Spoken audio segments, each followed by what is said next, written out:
Hi everyone, welcome to my Cook at Home series with Tonya here at Cooking on the Bay. Today we're going to be doing a fish stock. Fish stock can be very useful, particularly when you're doing a fish mornay or a fish pie.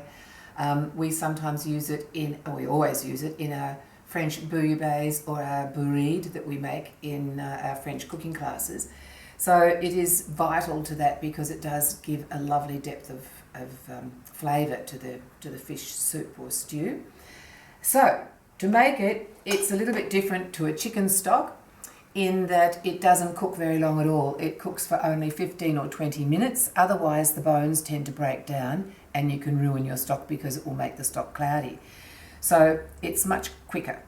Again, you need the best quality ingredients. You don't want to use old bottom of the fridge stuff because that isn't going to give a lovely clear crisp flavour to your stock. And you have to think of your stock as not being with your stock pot. It's not a compost heap. It's actually full of nice vegetables that and quality ingredients, so that you're going to use it. You're going to get the best out of it when you use it. So for our fish stock, you want white fish. Okay, you don't want a highly flavoured salmon or anything like that. I've got here snapper. Whiting is good. Any fish bones or fish carcasses and heads that your fishmonger has, whenever I want these from my Aptus fishmonger at the South Melbourne market, I always order it a day or two ahead because they use their fish, white fish, for their own stock making. They make stock and they sell it there. So I always order it. You can see these fish heads. They've given me two beautiful heads. Got lovely clear eyes. The scales are nice. The gills are good. So it's nice and fresh. When I bring it home from the market, I always take it out of the plastic bag immediately. I do that with all my meats, and I put it into I wash it and put it into a nice plastic container, such as you can see, which has a good lid. And not only does it stack well in my fridge, but it keeps it very fresh smelling. So you want good quality fish. There was something else I was going to say about that, but I'll think about it in a moment. So the other ingredients for your fish stock is an echalot. They're all white ingredients, if you notice. There's no colour there except white and green. We've got little champignons, just a few champignons. And when you're working with mushrooms and champignons, I know I've mentioned this before, but you just need to wipe the surface, okay? You don't need to peel them anymore. You don't wipe them, and you definitely don't wash them because washing them absorbs moisture and you don't want them to get wet. You want them to be nice and dry. So we've got our champignons, we've got half a leek, we've got our celery, parsley stalks, just a little bit of celery, just a few leaves. Some people don't believe in putting celery into fish stock. They say it makes it too sweet. And we've got our onion. We're going to put in half a cup of white wine. We have a bay leaf, of course, and we've got white peppercorns in this. Okay, so we're going to be adding all of that. You can see that I've actually cut up my fish body, and I use my poultry shears to do that. So it can be quite difficult, but you're best not to have it too large because you want, knowing that this is only going to be cooking for 15 minutes, you want the flavour to be coming out of it as quickly as you can.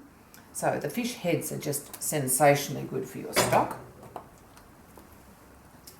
Lovely, clean, clear eyes, nice body. So the two carcasses there. And just throw everything else in. I'm not going to cut the mushrooms. As I mentioned before also, in other stock making, the vegetables, you want to have them reasonably, although they're roughly cut, you want to have them small. You don't want to have them too big because you want the flavour again to come out quickly. You don't want to be waiting forever. So the bigger you put your pieces in, the longer the flavour takes to infuse out of the ingredients. So there's your little echalot. We've got one bay leaf, the onion, parsley stalks, parsley leaves, a little bit of celery, and the leek. Now you can see that I use the green tops of the leek. That has a lot of flavour in it, so that's good. And then we've got our white peppercorns, about 6 white peppercorns, and half a cup of white wine. So that goes in there. So with the, I'm going to cover it with water. Would you like to have a look in here, Michael? I always love the colour of those ingredients. Can you see that? Really lovely, beautiful, fresh, clean looking ingredients. Beautiful green. Now we're going to bring this to what I call a lazy bubble. You never cover your stock, because if you cover it, your stock pot, it can cause, when it starts to steam, impurities can form on the lid and then they can drop back into the stock. You don't want that. You want it to stay nice and clear. So you don't have a lid. We want it to come to a lazy bubble, which is at about 95 to 98 degrees. So a simmer, but not a boil. We don't want a boiling, we just want a blurp, blurp, blurp, blurp, blurp. So it slowly leaches out the flavour into the stock. When you are making stock, you're looking for a lovely, lovely flavour. You're wanting a nice aroma, a lovely smell coming from it.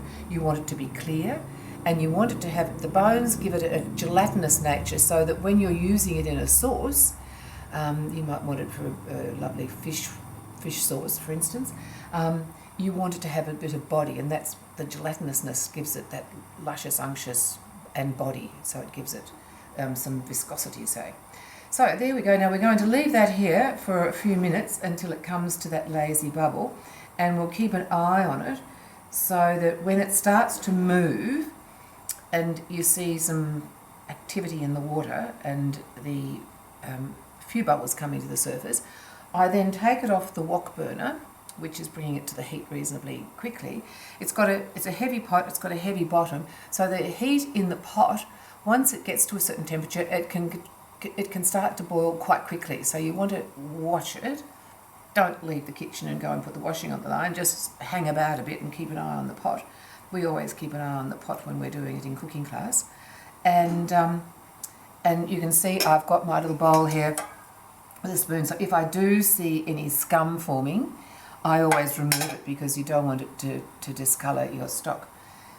So we will just wait a few minutes. As I said, I'm going to move it to the other burner when it starts to move around a bit, and then when I think it's just at that nice 95 degrees, 98 degrees simmer, I will put it onto the smallest jet, and then I will leave it. Okay, so we'll just leave it for the moment and wait for that nice lazy bubble to happen. Okay, so you can see we're still going with our nice lazy bubble here. You can see it bubbling up in the middle there. I'm just continuing to take off a little bit of the bubbles so that we get as clear a stock as we can. And you can see that there's not much in the way of scum forming around this, which is fabulous.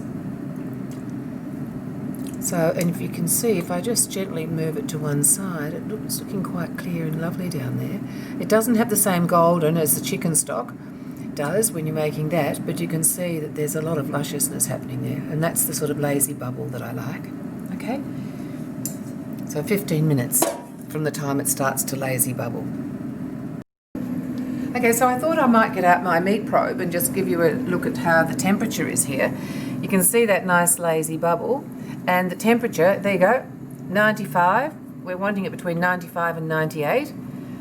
So that's pretty good. Okay. Lovely.